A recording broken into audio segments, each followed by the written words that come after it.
ഇന്നത്തെ വീഡിയോയിൽ അപ്പോൾ നല്ല സിമ്പിളും നല്ല ടേസ്റ്റ് ആയിട്ടുള്ള ഒരു സമൂസേൻ്റെ റെസിപ്പിയാണ് ഉള്ളത്. അപ്പോൾ ഒരു ഫ്രൈ പാൻ എടുക്കുക, ഓയിൽ ഒഴിച്ച് കൊടുക്കുക, പിന്നെ ഉള്ളി സ്ലൈസ് ചെയ്ത് ഇട്ടിട്ട് വാട്ടിയെടുക്കുക. പിന്നെ അതിൽ തന്നെ കുറച്ച് കറിച്ചപ്പ് ഇടുക, എന്നിട്ട് ഗ്രീറ്റാക്കി ക്യാരറ്റ് കുറച്ച് അധികം തന്നെ ഇട്ട് കൊടുക്കുക. പിന്നെ ചിക്കൻ വേണമെങ്കിൽ മാത്രം മതി, ചിക്കൻ ഇല്ലെങ്കിലും നല്ല ടേസ്റ്റാണ്, വേണമെങ്കിൽ ചിക്കൻ ഇതാക്കാം. പിന്നെ അതിലേക്ക് ഉപ്പും മഞ്ഞൾപ്പൊടിയും ഇട്ട് വേവിച്ച് പൊട്ടാറ്റോ ഇട്ടിട്ട് പിന്നെ മിക്സാക്കി കൊടുക്കുക. പിന്നെ ഇഞ്ചി വെളുത്തുള്ളി പച്ചമുളക് പേസ്റ്റും ഇട്ട് കൊടുക്കാം. പിന്നെ ഒരു പിഞ്ച് ഗരം മസാല പൊടിയും പിന്നെ കുറച്ച് ഉപ്പ് മഞ്ഞൾപ്പൊടി മല്ലിപ്പൊടി കുരുമുളക് പൊടി ഇട്ടിട്ട് മിക്സാക്കി കൊടുക്കാം. പിന്നെ നാരങ്ങ ജസ്റ്റ് ഒന്ന് പിഴിഞ്ഞ് കൊടുക്കാം.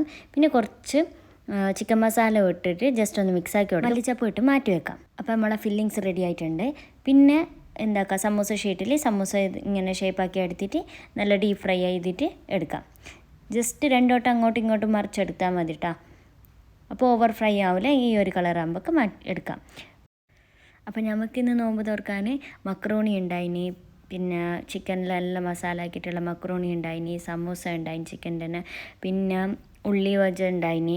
പിന്നെ ഉള്ളി വജൻ്റെ റെസിപ്പി ഞാനിതിൽ ഇട്ടിട്ടുണ്ട് കേട്ടോ. മക്രോണീൻ്റെ റെസിപ്പിയും ചാനലിലുണ്ട്. പിന്നെ കുറച്ച് തരിക്കഞ്ഞ് ആക്കിയിട്ടുണ്ട്. പിന്നെ രാത്രി കഴിക്കാനുള്ള ബീഫ് കറിയും പിന്നെ അപ്പവും. അപ്പോൾ എല്ലാവരും സമൂസൻ്റെ റെസിപ്പി ഒന്ന് ഉണ്ടാക്കി നോക്കാം, എല്ലാവർക്കും ഇഷ്ടപ്പെടും. നല്ല സൂപ്പർ റെസിപ്പി, സിമ്പിളും നല്ല ടേസ്റ്റുമാണ്. എല്ലാവരും ട്രൈ ചെയ്ത് നോക്കാം.